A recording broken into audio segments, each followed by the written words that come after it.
and also very dangerous on the set pieces.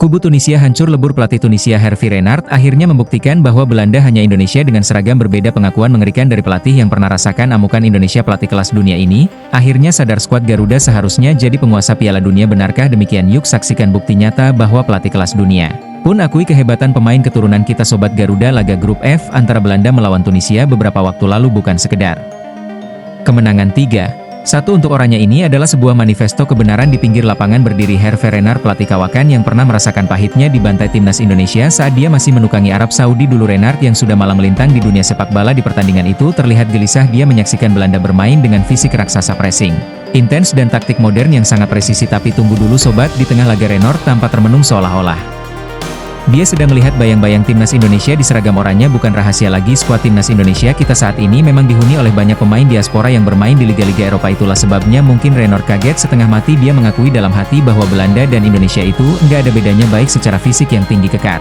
maupun gaya permainan yang mengandalkan kedisiplinan taktik kelas Eropa. Renard merasa Belanda adalah proyeksi dari apa yang sedang dibangun Indonesia. Renard yang pernah hancur lebur di tangan Garuda mungkin kini melihat standar itu ada di lapangan Piala Dunia, dan pertanyaannya pun muncul, jika Indonesia punya kualitas seperti ini kenapa mereka tidak ada di sini? Renard adalah saksi hidup betapa mengerikannya kualitas Indonesia saat ini. Dia bukan hanya pelatih biasa, dia adalah pengamat yang tahu betul perbedaan antara tim Tarkam dan tim berkelas Eropa. Melihat Belanda dengan mudah menguasai lapangan, dia teringat akan perlawanan sengit timnas Indonesia. Suntilan keras buat dunia ini adalah bukti nyata dunia mulai sadar bahwa ada ketidakadilan di Piala Dunia 2026 ini. Sebuah tim dengan kualitas diaspora Eropa yang setara dengan kontestan Piala Dunia justru harus menepi. Ren mungkin merasa beruntung tidak bertemu Indonesia di grup ini karena dia tahu betul bertemu Indonesia di level ini adalah mimpi buruk bagi siapapun. Sobat Garuda, pengakuan diam-diam dari seorang Hervé Renard adalah sanjungan tertinggi buat kualitas sepak bola kita sekarang. Saya ingin tanya kepada kalian semua, setujukah kalian jika kualitas timnas Indonesia saat ini sudah sangat layak untuk mengimbangi tim besar seperti Belanda? Dan apakah menurut kalian kekaguman Hervé Renard ini adalah sinyal bahwa di Piala Dunia berikutnya Indonesia akan menjadi tim yang paling ditakuti? Tuliskan pendapat gila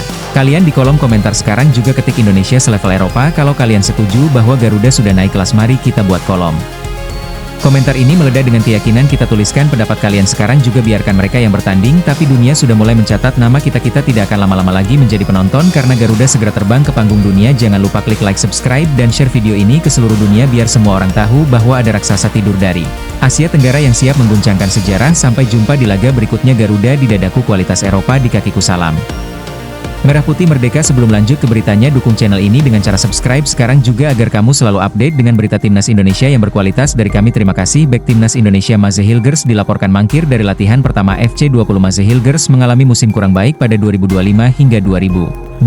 Ia menepi dari lapangan selama satu musim karena pemulihan cederanya. Hilgers tak bermain dalam satu laga pun bersama FC Twente dalam area divisi 2025 hingga 2026. Skema transfernya untuk pindah ke klub lain pada musim tersebut juga menemui jalan buntu. Kini Maze Hilgers tercatat sebagai pemain FC20 hingga 2027. FC20 mengaktifkan klausul perpanjangan kontrak otomatis pada Hilgers hingga Juni 2027, akan tetapi ia dilaporkan tak terlihat dalam sesi latihan pertama tim. Melansir dari Football Transfers, menurut Tubantia, bek tengah itu tidak hadir pada sesi latihan pertama klub. Kata hal ini membuat FC Twente tidak puas. Menurut perjanjian kerja kolektif, seorang pemain harus mengakhiri kontrak yang akan berakhir sebelum 16 Mei. Karena Hilgers tidak melakukannya, kontraknya otomatis diperpanjang 1 tahun hingga 2027. Ini berarti bahwa pemain tersebut seharusnya kembali ke FC Twente pada hari Senin seperti anggota skuad lainnya.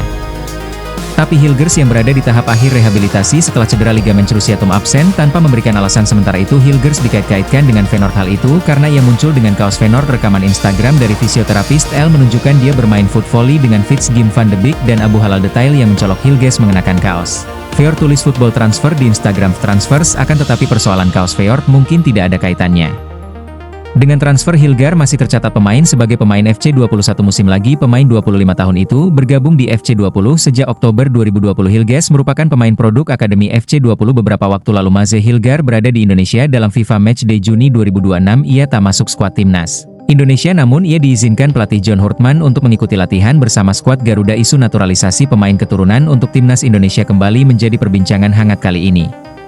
Sorotan mengarah kepada gelandang muda milik VfB Stuttgart Laurin Ulrich yang disebut-sebut masuk dalam radar PSSI untuk memperkuat skuad Garuda. Nama Laurin Ulrich mencuat setelah staf susul Menteri Hukum Republik Indonesia Nur Korompot mengunggah foto dan informasi mengenai pemain tersebut melalui akun Instagram pribadinya Nur Korompot pada Selasa 23 Juni 2026. Unggahan itu langsung menarik perhatian publik sepak bola nasional. Pasalnya Nur Korompot selama ini dikenal sebagai sosok yang cukup dekat dengan proses administrasi naturalisasi pemain timnas Indonesia. Dalam beberapa kasus sebelumnya, informasi yang disampaikannya kerap menjadi petunjuk awal sebelum proses naturalisasi diumumkan secara resmi. Nama Laurin Ulrich adalah pemain muda berbakat yang digadang-gadang jadi pemain naturalisasi untuk timnas Indonesia di 2026 ini.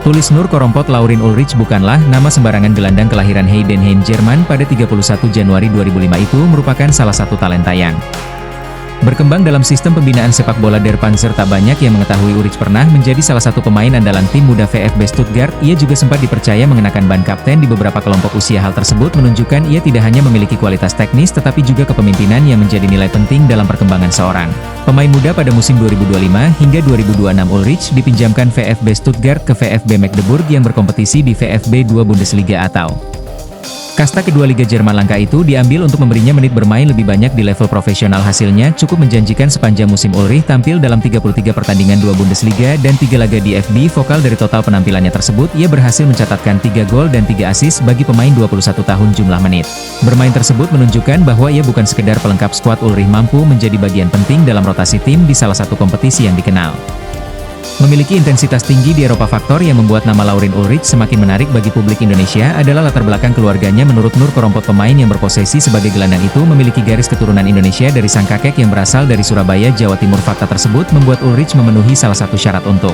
menjalani proses naturalisasi dan membela timnas Indonesia apabila seluruh dokumen dan persyaratan administrasi dapat dipenuhi.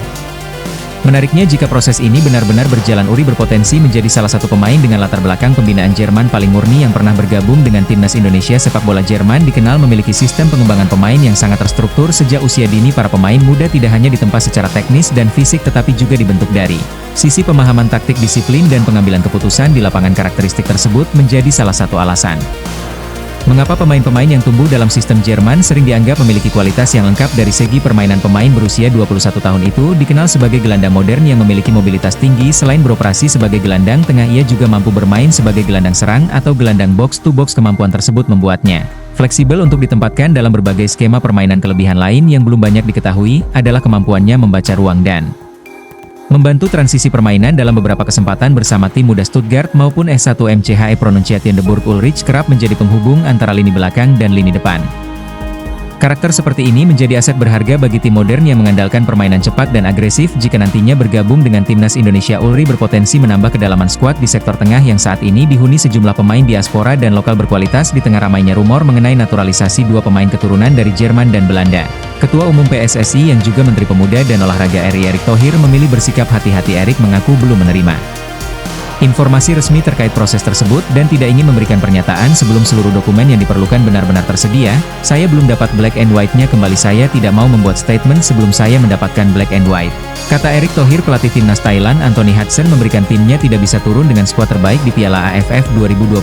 Ajang yang saat ini bernama ASEAN Cup tersebut akan dilaksanakan pada bulan Juli hingga Agustus. Turnamen bergengsi bagi negara Asia Tenggara ini membuat mereka akan berjuang keras untuk mendapatkan trofi. Menariknya, Thailand yang merupakan pemilik gelar terbanyak dipastikan tidak turun dengan skuad terbaik. Ini membuat timnas Indonesia bisa melihat peluang besar karena John Hurtman berambisi mempersembahkan hasil maksimal. Hudson menjelaskan Thailand akan berjuang untuk memberikan penampilan terbaik. Waktu yang ada saat ini akan dimanfaatkan untuk mematangkan skuad. Ia tidak ingin memberikan banyak beban agar pemain bisa bermain lepas. Untuk turnamen ini kami fokus pada satu pertandingan pada satu waktu, berkomunikasi satu sama lain dan memiliki tujuan bersama untuk melaju sejauh mungkin. Kami tidak akan memberikan tekanan pada pemain dan akan mendorong mereka untuk tampil sebaik mungkin, kata Hudson. Dilansir bolasport.com dari laman Bol, Tatai, masalah yang akan dihadapi oleh Gajah Perang terkait komposisi skuad tidak berada di kalender FIFA membuat beberapa pemain abroad tidak bisa dilepas.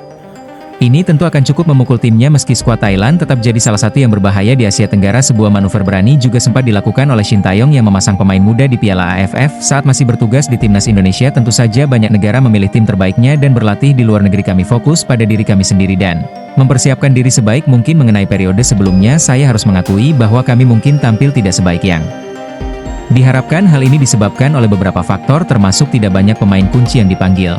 Terangnya selain itu, Anthony melihat bahwa bermain di Piala AFF memiliki tantangan tersendiri, jadwal yang padat membuat mereka harus menjaga kondisi pemain dengan baik. Ada banyak hal yang harus dipelajari dan ini akan menjadi tantangan yang berat bagi mantan pelatih Bank Pathum tersebut. Beberapa pemain tidak dalam kondisi kebugaran pertandingan yang memadai, berbeda dengan ketika pemain bermain secara konsisten selama musim reguler. Ada banyak hal yang harus dipelajari dan ini akan menjadi tantangan yang berat bagi mantan pelatih Bank Pathum tersebut. Bek timnas Indonesia Maze Hilgers dilaporkan mangkir dari latihan pertama FC20. Maze Hilgers mengalami musim kurang baik pada 2025 hingga 2026. Ia menepi dari lapangan selama satu musim karena pemulihan cederanya. Hilgers tak bermain dalam satu laga pun bersama FC20 dalam area divisi 2025 hingga 2026. Skema transfernya untuk pindah ke klub lain. Skema transfernya untuk pindah ke klub lain pada musim tersebut juga menemui jalan buntu.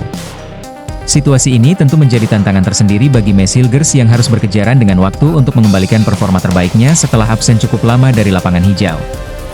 Di sisi lain, ketidakhadirannya di sesi latihan perdana FC Twente memicu spekulasi hangat di kalangan media Belanda, meskipun fokus utamanya saat ini diyakini adalah menyelesaikan tahapan akhir dari rehabilitasi pasca cedera ligamen lutut yang dialaminya. Bagi timnas Indonesia sendiri, pulihnya Hilgers akan menjadi tambahan amunisi yang sangat berharga untuk memperkokoh lini pertahanan dalam menghadapi agenda-agenda besar internasional yang sudah menanti di depan mata. Langkah PSSI dalam memperkuat kedalaman skuad memang tidak pernah berhenti. Selain memantau kondisi pemain yang ada, perburuan talenta keturunan berkualitas di Eropa terus berjalan secara masif dan terstruktur. Munculnya nama-nama potensial seperti Laurin Ulrich dari Liga Jerman membuktikan bahwa daya tarik timnas Indonesia kini semakin kuat di mata para pemain diaspora muda. Dengan kombinasi pemain yang berkompetisi di kompetisi top Eropa, pembinaan usia dini yang matang, serta dukungan penuh dari federasi, tidak mengherankan jika peta kekuatan sepak bola di Asia Tenggara kini mulai bergeser secara dinamis.